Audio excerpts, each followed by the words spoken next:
आदाब दोस्तों, मैं हूं एम ए वाजिद। आप देख रहे हैं पैगाम टीवी। प्राइम टाइम में आज हम बात करेंगे बारिश या बरसात की। यूं तो माह सितंबर को हैदराबादियों के लिए सितम का महीना करार दिया गया है। ऐसे में सितंबर की पहली, दूसरी और तीसरी तारीख को हुई बारिशों ने हैदराबाद को तबाही के दहाने पर लाकर खड़ा कर दिया। हर तरफ बारिश का पानी जमा हो जाने से शहरियों को काफ़ी दुश्वारियों का सामना करना पड़ा।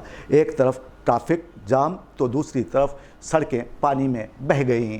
ऐसे हालात में बारिश ने क्या क्या तबाहियां मचाईं, ये जानने के लिए देखिए हमारे नुमाइंदे जासिम जाबरी की ये ख़ास रिपोर्ट। बारिश ऊपर वाले की नेमतों में एक अजीम नेमत है। अगर बरसात न हो तो निज़ाम कायनात में फसाद अजीम पैदा हो जाए। इसी बारिश की वजह से करोड़ों इंसानों का रिस्क और रोज़गार वाबस्ता है, और ये कभी किसी के लिए रहमत तो किसी के लिए जहमत बनकर आती है। कहीं प्यासी ज़मीन की प्यास बुझाती है, सहरा में घास उगाती है, बंजर ज़मीन को ज़रख़ीज़ कर देती है, तो वहीं दूसरी जानिब तैयार और खड़ी फसलों को उजाड़ कर चली जाती है। बारिश के मौसम में जब ये आसमान से बरसती है तो इससे हर जानदार इस्तेफ़ादा करता है। वैसे हम कह सकते हैं कि जवानी में बारिश का बरसना जज्बात को जगा देता है। कुंवारे लोग बारिश की रिमझिम में अपने महबूब की कमी शिद्दत से महसूस करते हैं और अपनी जल्द शादी होने की दुआ में मगन रहते हैं। वैसे शादीशुदा अफराद को पकोड़े खाने में मज़ा आता है, लेकिन अफसोस की बात यह है कि बारिश हमें तभी अच्छी लगती है जब ये हमारे जज्बात, एहसासात और पसंदीदा मौसम के हिसाब से बरसे। लेकिन हैदराबाद में बारिश का मौसम इख्तिताम पजीर है। ऐसे में 31 अगस्त के दिन सुबह से ही आसमान पर काली घटा छाई हुई थी। गुजरते वक्त के साथ हल्की बूंदाबांदी होने लगी। हैदराबादी अवाम जिन्होंने बारिश के इस मौसम को करीब से देखा है वो जानते हैं कि इस मौसम में किसी इलाके में कभी बारिश हुई तो दूसरा इलाका इस रहमत से महरूम रहा। जब हल्की बूंदाबांदी होने लगी तो शहरियों ने चैन का सांस लिया। जहां इस शहर में कई लोग अपनों से बिछड़कर अलग अलग मुकामात पर रह रहे थे, वो सभी एक जा मिलने आ गए। कई ख़ानदानों ने अपने अजीज़ों को इस दिन खो दिया। बारिश जारी रही, हंसी मजाक, कभी कहक़हों के दरमियान बिछड़े ख़ानदान एक जा होकर इस बात से अनजान कि वक्त उन्हें फिर इस तरह के मौक़े कम ही देगा। शायद एक दूसरे की सूरत को देखे भी काफ़ी साल यूँ ही गुजर जाएंगे, मगर मोहब्बत तो अपनी जगह बदस्तूर है और रहेगी। बारिश का मौसम फिर मिले न मिले। 31 अगस्त दिन का वक्त था। बादलों ने आसमान को अपनी सियाह पोशाक अता कर दी थी। बादल मुसलसल आसमान पर इठखेलियाँ कर रहे थे, जैसे सूरज के साथ आग मिचोली का खेल जारी हो। सूरज बादलों को चीरता हुआ बाहर निकलने की हसरत में तड़प रहा था, लेकिन बादलों ने भी जैसे ठान रखी थी कि आज वो बरसेंगे और खूब बरसेंगे। बूंदाबांदी जारी रही, पानी ज़मीन पर पड़ता रहा। लोग अपनी अपनी ज़रूरियात के लिए सड़कों पर दौड़ते नज़र आए। अचानक बिजलियाँ कड़कने लगीं और वक्फे वक्फे से बारिश शिद्दत इख्तियार करने लगी। आखिरकार वही हुआ जिसके अंदेशे नागुज़ीर थे। बल्दी निज़ाम का पोल सरेआम वाह हो गया।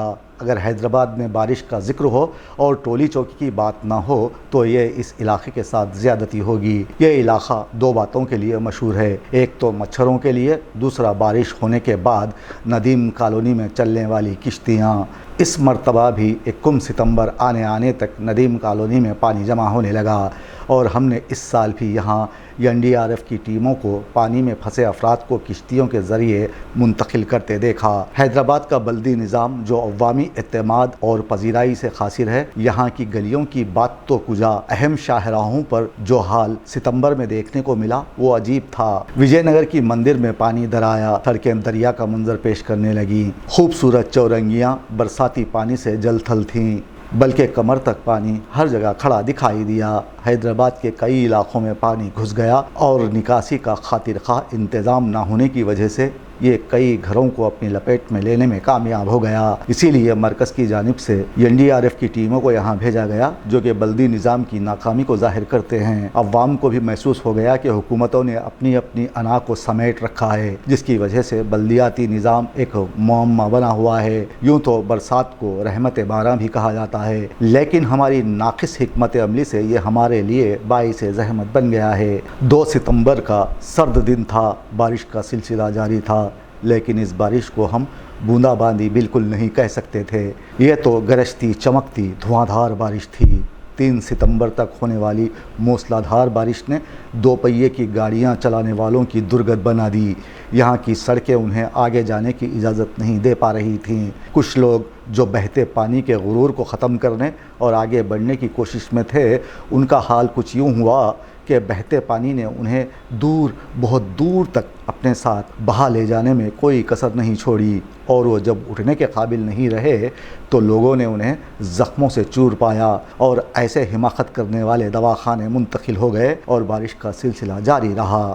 2-3 دنوں تک جاری رہنے والی اس بارش نے جہاں شہری عوام کو پریشان کر دیا، وہیں ریاست تلنگانہ کے مختلف اضلاع سے شہر کا رابطہ ٹوٹ گیا۔ حمل و نقل کو عارضی طور پر بند کرنا پڑا، اسکول کو چھٹی دینی پڑی۔ 4 تاریخ کو جب بارش رکی تو اسے جنگ کے بعد کی صورتحال سے تجویزی جا سکتی ہے۔ ٹوٹی ہوئی سڑکیں، بہتا ہوا اور جمع شدہ پانی، کچرے کے ڈھیر، اور اس پر مستزاد یہ کہ شہر کے بہت سے علاقوں میں بجلی گل، درخت، بجلی کے پول اور ہورڈنگز زمین پر گر پڑے۔ جوبلی ہلز میں گھنا درخت زمین دوز ہو گیا۔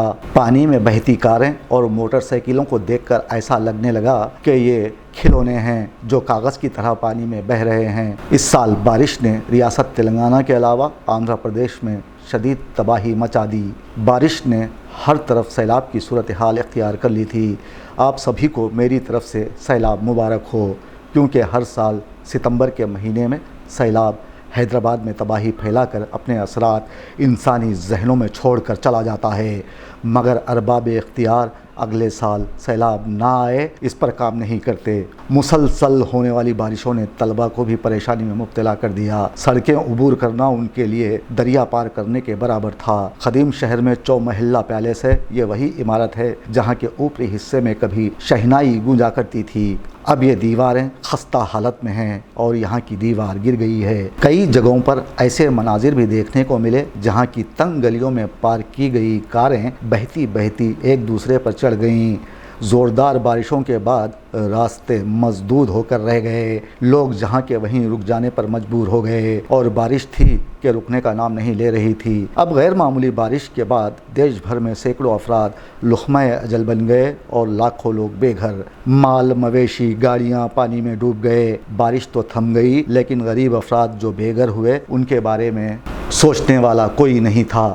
دواخانے ڈینگی اور ملیریا کے مریضوں سے بھرنے لگے۔ ایسے حالات میں وزیر اعلیٰ ریونت ریڈی نے ارباب مجاز کو احتیاط برتنے اور عوامی مشکلات کو دور کرنے کی ہدایت دی ہے۔ ان کا بیان سننے کے بعد عوام کو میں نے یہ شعر دہراتے دیکھا ہے کہ تم اب آئے ہو کشتی لے کر، تم اب آئے ہو کشتی لے کر، طوفان کب کی گزر چکا ہے۔ آخر میں بس اتنا کہوں گا کہ بارش نے تو اپنا کام کر دیا۔